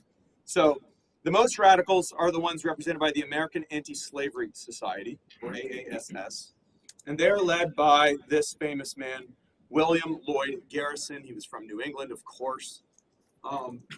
Garrison was so opposed to slavery that he rejected biblical authority over the topic. And he bitterly denounced the churches for tolerating it. He saw the churches as basically the bulwark of slavery. He declared the U.S. Constitution a pact with hell. And he opposed participating in politics. He's got a bit of an Anabaptist streak to him there. And he advocated disunion. Like, let's just let the slave states go so that our hands are clean in that sense. The AASS encouraged female leadership. That's one of the things that led to the split. And while Garrison himself was a pacifist, other members of his faction would eventually advocate violence as a means of ending slavery, including Frederick Douglass, who was the leading black abolitionist, and our former professor, Donjamin Gibson, wrote a book about him. Douglass was a Christian. He had been grown up as a slave in Maryland, but escaped to freedom. But Douglass grew decidedly impatient with the church and critical of it for its compromise with slavery. I mean, he has some pretty heated rhetoric, like in his 4th of July speech about the church on slavery. But of course, Douglass also objected to the way even the abolitionist movement relegated its own black leaders to a secondary position, including him, right, within the movement. There was always tension between the white and the black abolitionists about this. Even the most radical white abolitionists did support black equality in theory. But what that actually meant in practice often produced tension. So you just gotta realize how pervasive racial assumptions and prejudice are at this time. I mean, it's the air people breathed. So Douglass did come to support violence as a means of ending slavery. He will support John Brown, who I'll talk about in a minute. But he drifted back and forth between hope and despair, as most abolitionists did, because it really didn't seem like there was any prospect of victory. And for Douglass in particular, the fact that even in the North, racism was so prevalent was very discouraging, because even after slavery ends, what's going to happen? Now, that's the radicals, okay? So now the moderate radicals. This is a faction of evangelicals who found the American Missionary Association, ultimately, which is actually an anti-slavery association, so it's an odd name. But many of these began to support politics as a means of ending slavery. They will found the Liberty Party in 1840 and the Free Soil Party in 1848. These parties had a revivalist character to them, like at their conventions. They would emphasize millennial themes, and they viewed themselves as being in an apocalyptic struggle with what they called the slave power. So the slave power was basically a conspiracy theory, an idea that elite Southern slaveholders and their Northern allies had a conspiracy to sort of control the country and make it more and more pro-slavery. And this was, I mean, there was no such thing in a sense, but of course slavery did have significant political power. And so this slave power phrase evokes a lot of emotions in many Northerners, and will have a lot of power. But these anti-slavery parties at this stage never got more than 10% of the vote in presidential elections. And all of that 10% is in the North. So it's limited in its reach. The problem here is that the U.S. Constitution gave the U.S. government no authority to deal with slavery. It was pretty clear that slavery was a state issue. And so how do you end slavery if all the people who want to end it are in states that have already ended it, right? And all the people in the states that still have it are pretty committed to keeping it. This is why the crisis becomes what it becomes. Furthermore, most evangelicals, even in the North, did not take a strong stand against slavery because, based on a common sense, remember common sense, reading of the Bible, both Old and New Testaments, the Bible seemed to allow for it. The Bible, you know, a lot of the leading characters are slaveholders, right? Abraham, for instance. The New Testament in no way indicated that slaveholders were excluded from the church. So how could the church then exclude them now? What biblical authority is there for that? They would say, you know, if Christ and the apostles didn't do it, who are we to do it? Now, abolitionists emphasize that the spirit of the gospel and of love, that if scripture is interpreted in light of those principles, Surely they demand emancipation. But of course, the abolitionists are reading scripture in a way that is shaped by the Enlightenment and its convictions about liberty and equality. So they're reading their Bibles differently than Christians historically had. And the more conservative Christians know that and are calling them out on that. Because the abolitionists are literally saying, we need to reread scripture on this issue. Also, this is very important, abolitionists argued that the abuse of slaves was inherent to the system, that no matter how good of a slave owner you were, the system would make you, in various ways, abuse your slaves. But of course, Christian slaveholders rejected that view. Another reason why the abolitionist movement was limited in its reach was that most Northern evangelicals fully accepted the idea of black inferiority and assumed the need for white supremacy, at least for now, at least until black people were more educated and civilized. And so Northern communities also segregated black people before Southern states did. And as I've said, some Northern states banned blacks from the state. And many evangelicals thought ideally freed slaves would be colonized back to Africa, but of course that was prohibitive in its cost. And we're talking millions of people here. Now, that's all anti-slavery Christianity, which remember is a minority at this time. Then there's slaveholding Christianity. I used to refer to this as pro-slavery Christianity. Sometimes people will do that.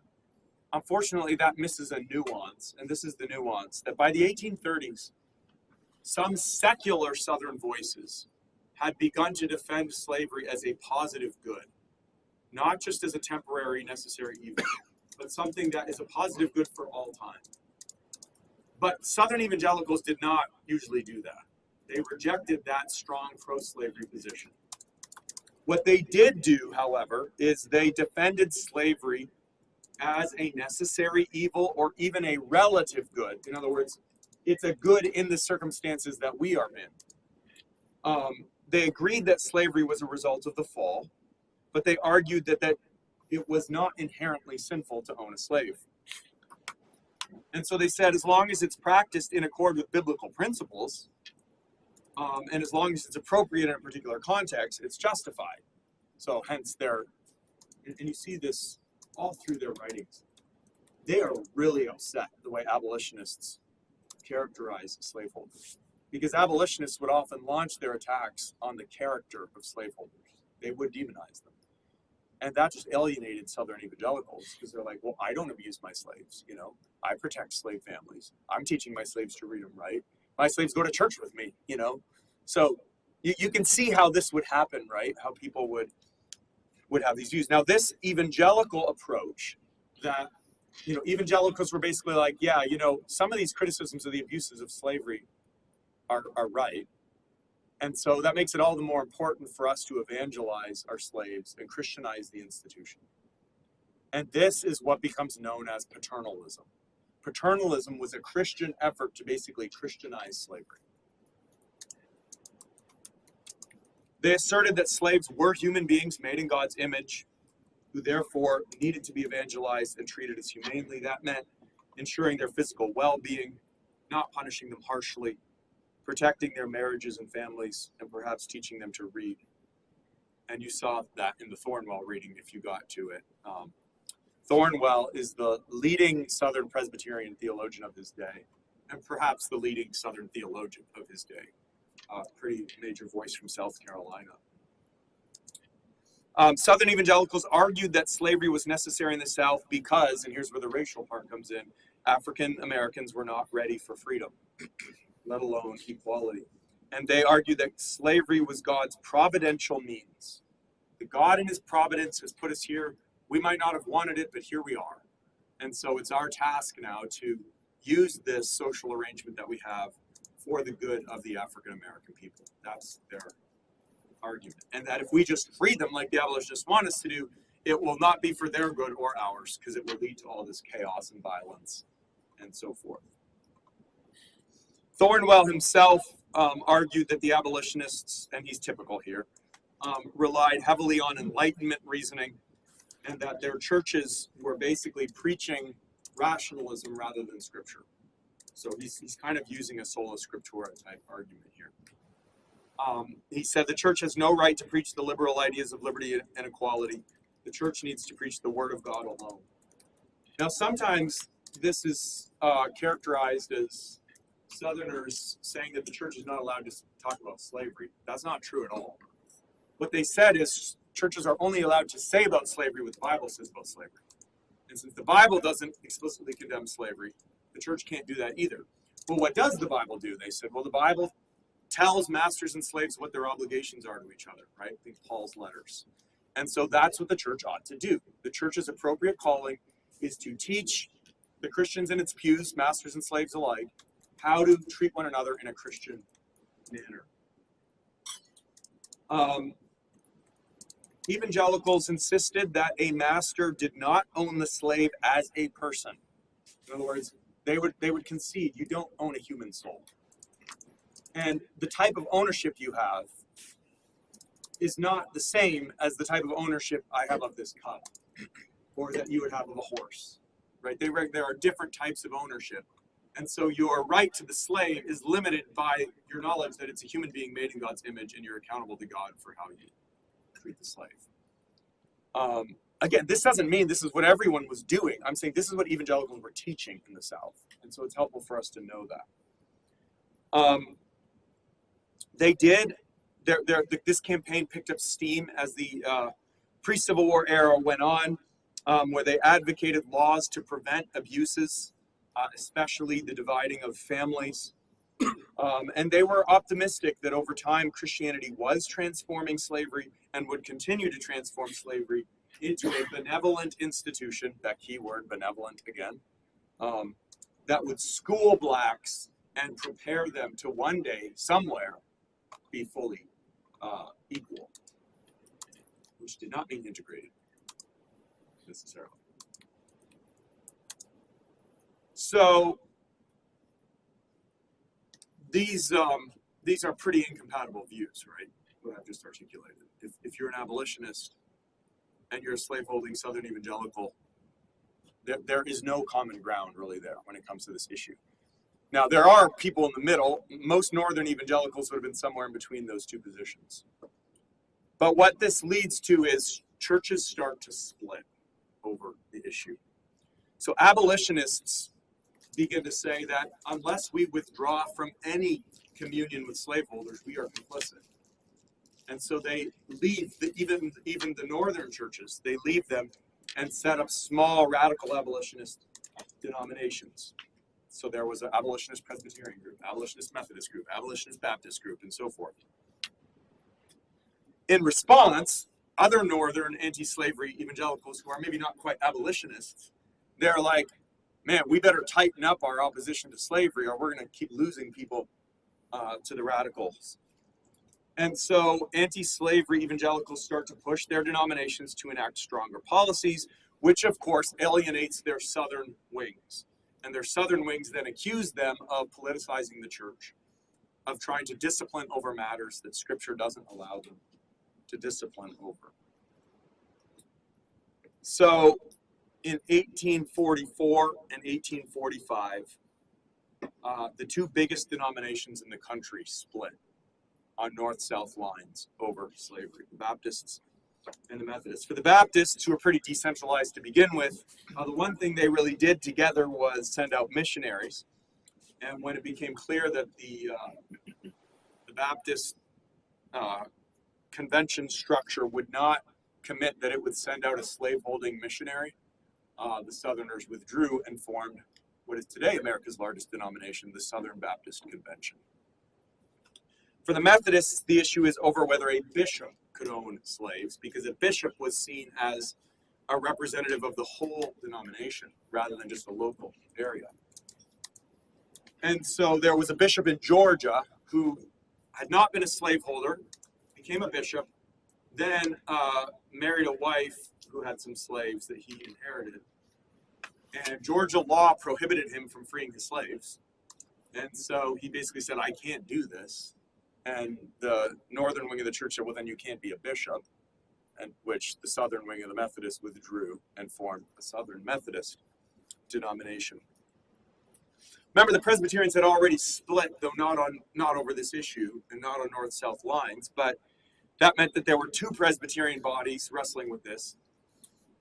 The New School Presbyterians, which were predominantly northern, began threatening disciplinary action against their southern synods and presbyteries in the 1850s. So the Southerners withdrew from the New School Presbyterian Church 1857, and they'll end up joining the Old School Presbyterians. The two major prominent denominations that did not split were the Episcopalians, who tend to be more conservative on social issues anyway, and the Old School Presbyterians.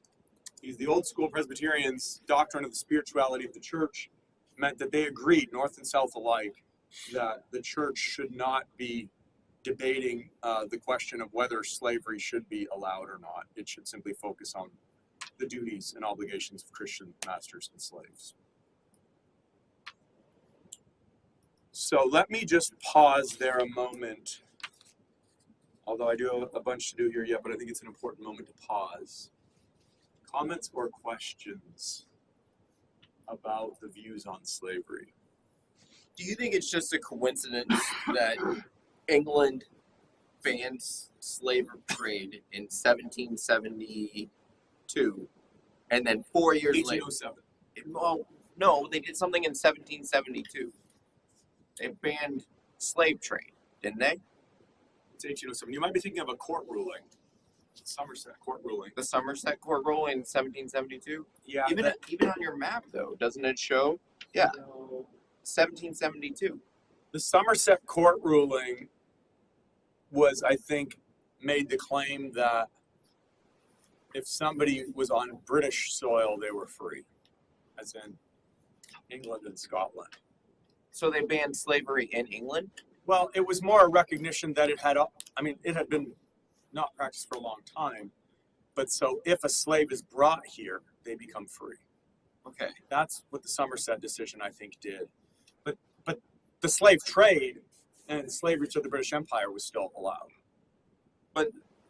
So Somerset in 1772 says that slaves that land on British soil are free. Yeah, I think that's right. I'm going on memory here. So then America sees this ruling and goes, uh-oh, they are starting to have negative views of slavery. Our economy is built on slavery. Yeah, We no, I might don't, need to be independent from them. I don't think that was a factor. I know the 1619 Project has argued that slavery was one of the motives, protecting slavery was one of the motives of the American Revolution, but that's been pretty thoroughly trounced by historians.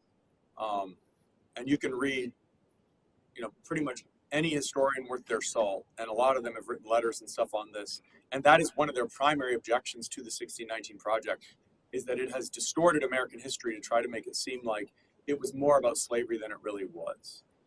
And, like many historians, I feel a little bit, on the one hand, I'm sympathetic with what the 1619 Project wants to do, in that it wants people to be more aware of that slavery was a significant thing, which I obviously agree with that, which is why I'm spending so much time on it. Yeah. But truth matters. And so to use that for contemporary political reasons to then polemicize and make it seem like slavery was the reason why we did what we did in the Revolution. And, there's a book on slavery that argues that slavery was basically what enabled capitalism to work and what made American capitalism great. I mean, those are exaggerated arguments that just take it too far. So I don't know if that's even where you Well, you can't argue that our economic prosperity that started to develop after the 1700s, early 1800s, was built on slavery's back. So again, it's not, the debate is not over, was slavery a huge part of the American economy? Absolutely it was.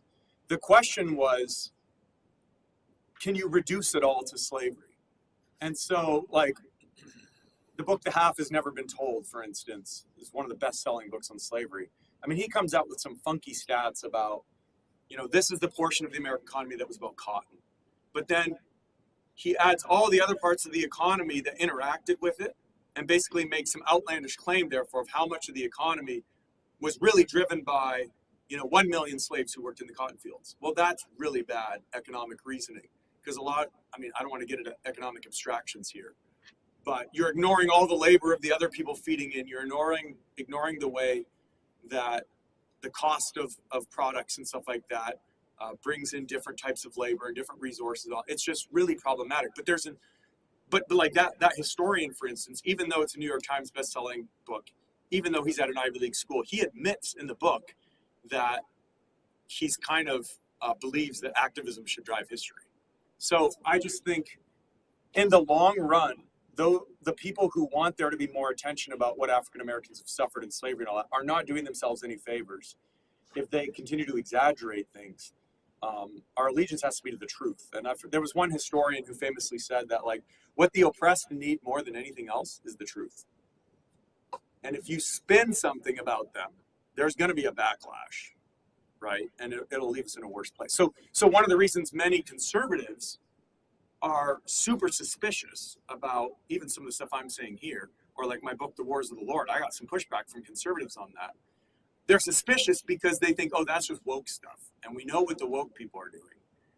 And so I think it just contributes to that polarization that is harmful in the end. So I think Somerset was significant, but not as significant as people make it out to be. And there's a complex legal history about that stuff that you could dig into. Does that make sense? Yeah. No. Obviously, I'm passionate about this both because of my own writing, but this is my current area of research right now. Since I finished The Wars of the Lord, I'm focusing on Presbyterians and slavery in Virginia and North Carolina. So, you know, it's what I'm thinking about a lot. So, yeah.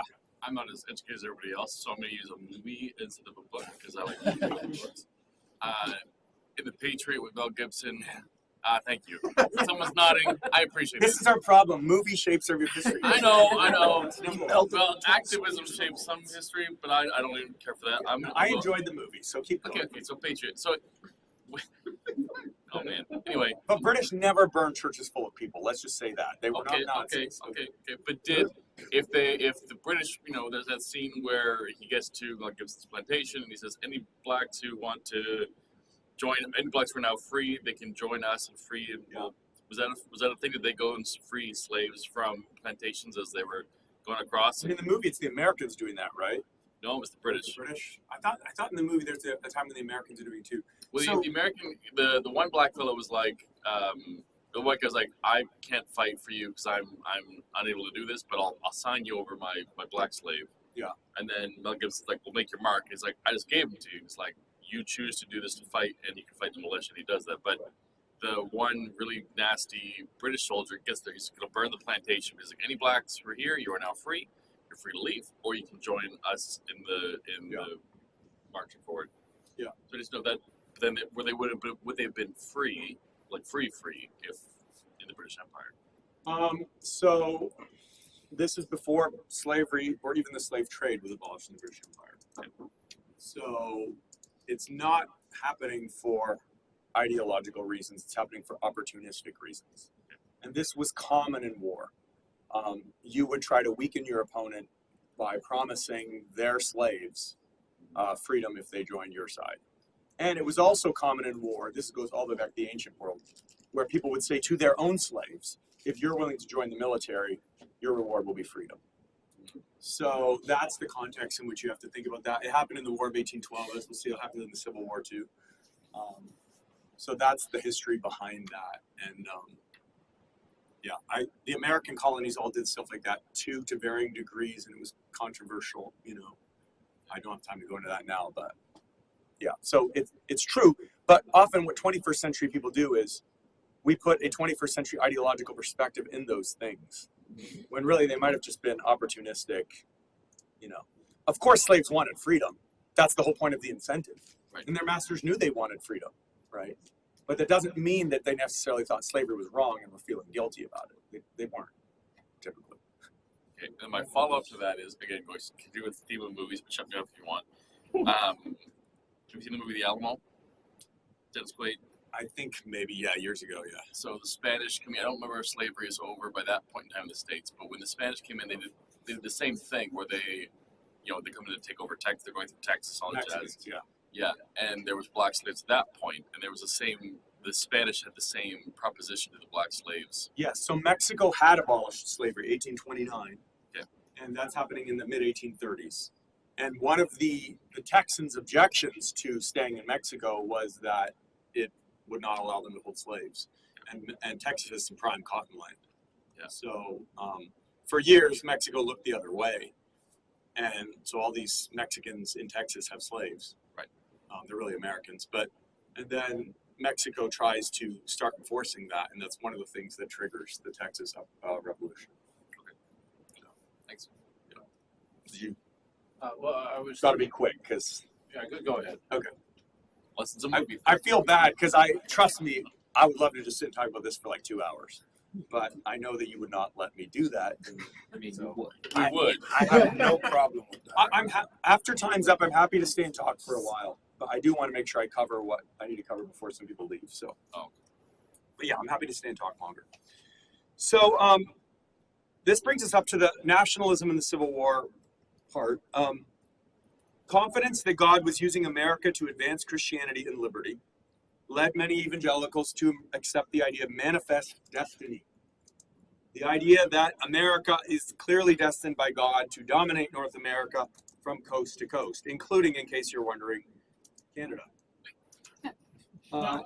Yeah, as America acquired land and Americans moved westward, the question was, should slavery be allowed to expand west with it? And Northerners whether they cared about black people or not, Northerners wanted the West to be free for white free laborers. Whereas Southerners said, well, slaveholders should be given an equal opportunity to move west with their property. And if you say we can't bring our property, you're discriminating against us. That was basically the argument. Did I forget to show you, Jane? No, I showed you Thornwell, right? Okay. So by the 1850s, this is the situation. The red states are the slave states that allow slavery. Green states are the ones that had either ended slavery or had almost completely ended it. And the light green are the territories that are in dispute. The cotton states are South Carolina and this lower tier of southern states, including Florida. That's where cotton production is driving. The upper South did not have a lot of cotton, and so is a little bit less strongly committed to slavery, including John Hall's Virginia and my North Carolina. Sorry to pigeonhole you. Eastern Virginia has cotton. A little bit, but back then it was very minimal. It wasn't a big part of the economy. And actually, I'm not sure. Well, whatever. From 1848, this is the question that consumes American politics. That's, if you're wondering, the end of the Mexican War, where the U.S. took all this land from Mexico, which meant a lot more land to argue over. This destroyed the two-party system of the day and led to a new political party dedicated not to ending slavery per se, but to stopping slavery's expansion in hopes that maybe one day that will enable the country to end slavery. This is the Republican Party, the party of the party of Abraham Lincoln. So here, evangelicals again play a major role. But I just have to emphasize that just because you were anti-slavery doesn't mean you were an abolitionist. And just because you were anti-slavery doesn't mean that you were pro-black people, right? There's different motives. And probably the majority of the Republican Party opposed slavery because they believed it was a drag on the economy, because it fostered an anti-democratic culture, and because they thought it had created that conspiracy known as the slave power. Now, those aren't bad reasons for opposing slavery, though I don't, obviously there should be more than that. But I'm, again, trying to give you an accurate perspective here. So the Republican Party pulls together a lot of prominent strands of evangelical concern in the North. It's an exclusively Northern party, except for like a couple of exceptions in the very upper South. So it had a lot of people who were anti-immigration, anti-Catholic, anti-alcohol, and anti-slavery. And all of it had a mix that certainly Southerners experienced, and in some cases was anti-Southern. So this is a Northern party with big Northern evangelical influence. In contrast, the Democratic Party, the party of Joe Biden, Andrew Jackson, The Democratic Party maintained a national following. It was strong in both the North and the South. It tended to appeal to immigrants, Catholics, Southerners, and more conservative Northern Protestants. And the Democratic Party was all into free trade. They were super critical of Republicans for being pro-tariffs, which is interesting today. But the Democratic Party very much was committed to defending slavery.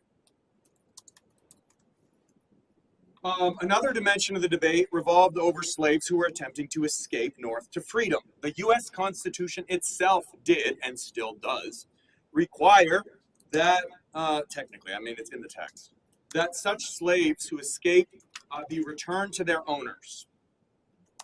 But many Northerners, including some Northern evangelicals, insisted that whatever the Constitution may say, a higher law, and they would use that term, a higher law, the law of God, requires us not to submit to these fugitive slave laws and send these slaves back.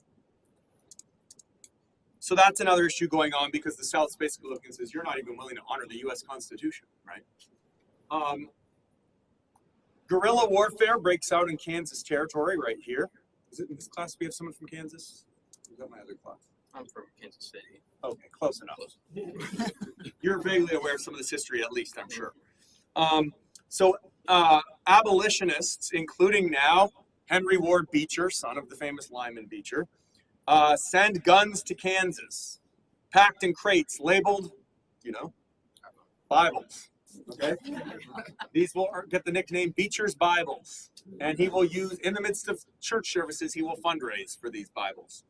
And they get sent to Kansas to fight against slaveholding people. They're each arguing over whether Kansas will be a slave state or a free state. This is the times. 1857, in the Dred Scott decision, probably one of the 2 or 3 most famous Supreme Court decisions ever. The Supreme Court ruled that Congress did not have the constitutional authority to outlaw slavery in the territories. And, actually more important at the time, that black people were not U.S. citizens under the Constitution. The Republican Party, this is really interesting, the Republican Party rejected the part about the ruling on the territories. They called it an obiter dicta, if you know the Supreme Court language, that was not germane to the case, and so not valid, not binding on them. But they did not reject the part about black citizenship. What year we at? 1857. So even Abraham Lincoln was very clear about the fact that he did not support black citizenship.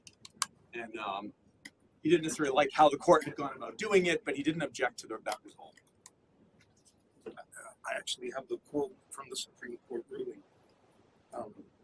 They were at the time considered as a subordinate and inferior class of beings who have been subjugated by the dominant race, and whether emancipated or not, yet remain subject to their authority and have no rights or privileges.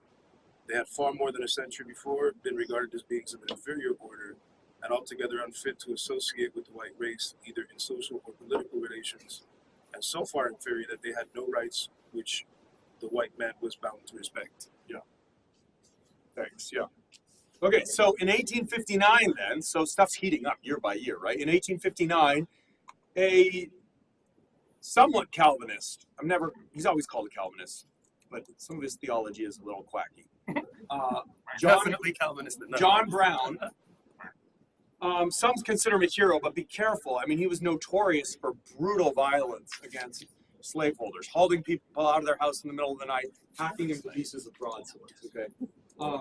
So he is one of those abolitionists who has decided that violence is the only way.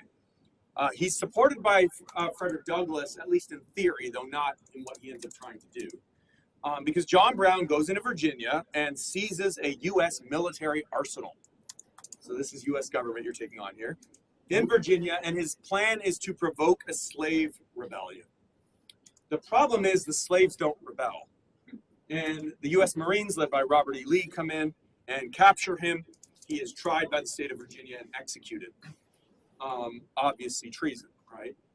But Northern abolitionists hail John Brown as a hero, and they write songs about him, and they held parades to celebrate him. Ralph Waldo Emerson, who's a Northern transcendentalist, so one of these radical New Englanders, he declares that John Brown will make the gallows as glorious as the cross. Southerners are horrified by this because what does this represent to them? You are literally trying to persuade our slaves to rise up and murder us, like Nat Turner did. And you're saying that that's Christ-like. Clearly, you have different religious and moral values than we do, and clearly you don't care about our security at all. So again, you have to see how both sides see these kinds of events. Plus, on top of that, they see the fact that the Republican Party is rejecting part of the Dred Scott Supreme Court decision means that the North clearly isn't committed to honoring its constitutional obligations. And so if the Republicans should ever win control of the federal government, we clearly have no future in this country. That's how they're thinking. And enter a presidential election like none you've ever seen before. A lot is at stake here in 1860. Abraham Lincoln wins. He gets the pink states. Notice not a single Southern state. In fact, he has less than 40% of the popular vote. That is the least any president has ever had being elected. So is he going to be viewed as having, by Southerners, as having a popular mandate? No, right? But he does win an electoral majority because by this point the Northern population is so much higher than the Southern that all he needs is a majority of each Northern state and he can be president whether or not a single Southerner votes for him. And in all but like 4 Southern states, he did not get a single Southern vote. And in the ones that he did, he gets only a few hundred. So this is a big crisis. The 7 cotton states, so again, South Carolina through this lower tier to Texas, they all secede simply because of Lincoln's election. Evangelicals in the cotton states overwhelmingly support secession. Famous Presbyterian preacher Benjamin Palmer preaches a sermon that is published and goes viral, so to speak, across the South, arguing that they are obligated by God to stand by their duty to both whites and blacks alike and protect the institution of slavery.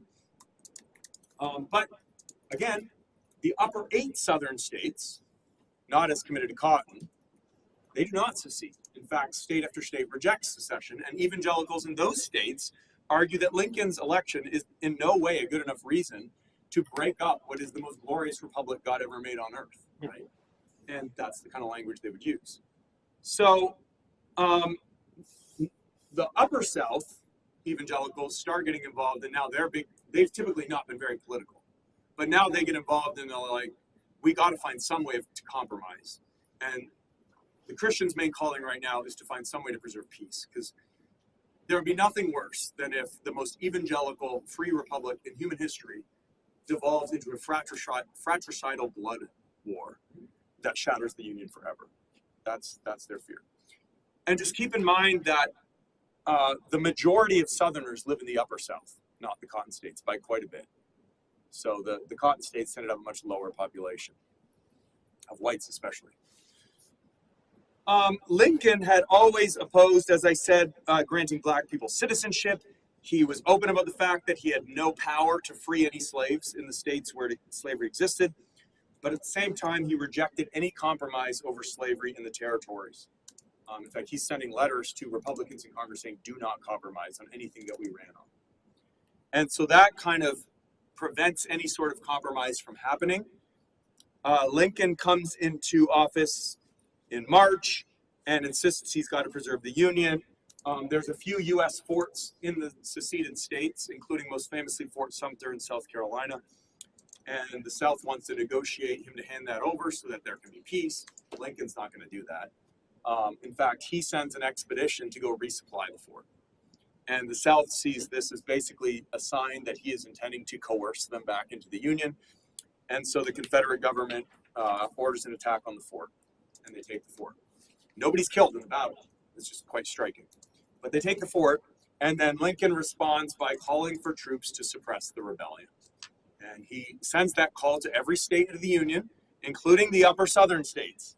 And that's when the upper Southern states are like, no way, we are not going to coerce any sovereign state, certainly not a slave state.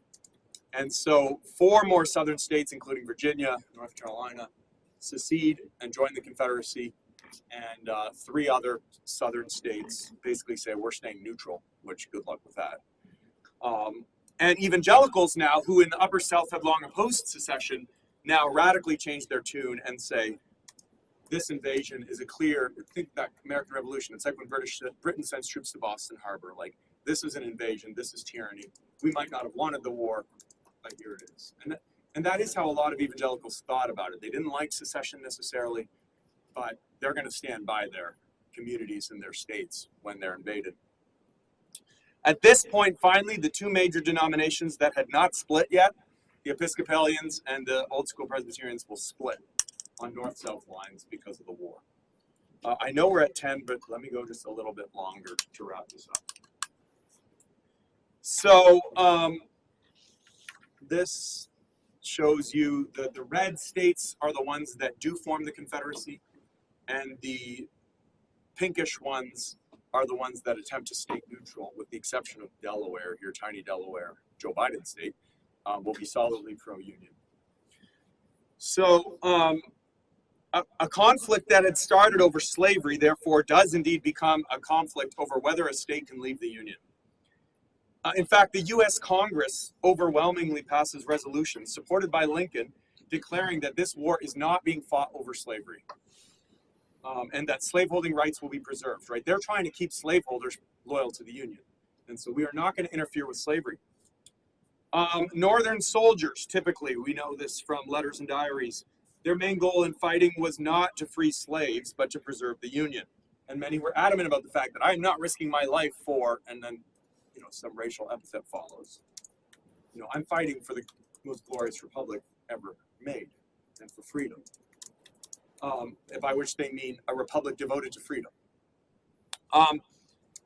And evangelicals believe in that too. Evangelicals, we've talked about this, right? They deeply believe in the mission of the United States and what God's using the United States for. So this is something worth fighting for, right? There's a kind of religious nationalism. I wrote a book review about a book about this that'll be in the next issue of the Calvin Journal. Religious nationalism is informing all of this, and it comes to expression in an abolitionist song, the Battle Hymn of the Republic, by Julia Ward Howe. Now, she doesn't represent mainstream evangelical opinion. She represents abolitionist evangelical opinion. And I mean, this is a famous hymn today, right? Many of your churches have probably sung it, or at least had it played during the offering or something on the 4th of July.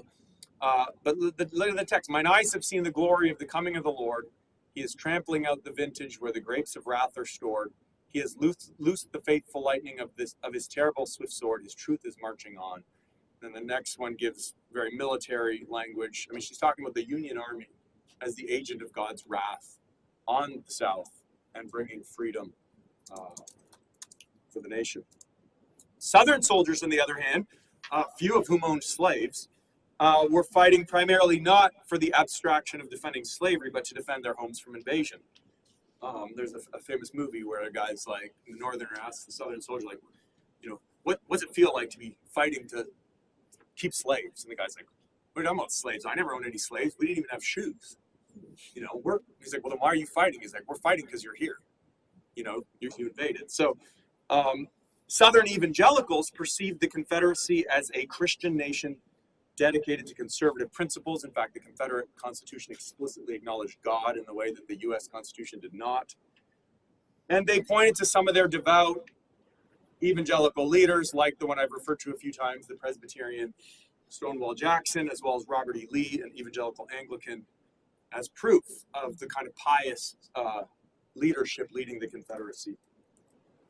Preachers on both sides use covenantal language constantly about how God would favor their cause if they repented their sins and were devoted to him.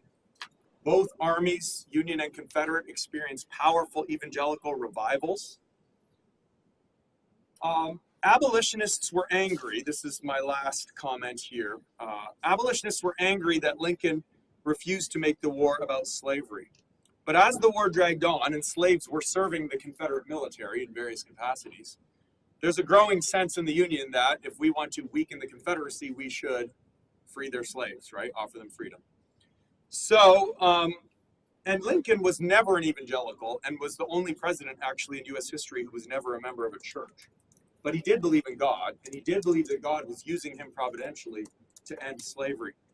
So in 1863, he issues the Emancipation Proclamation, where he declares slavery abolished in all Confederate-held areas, but not U.S. areas.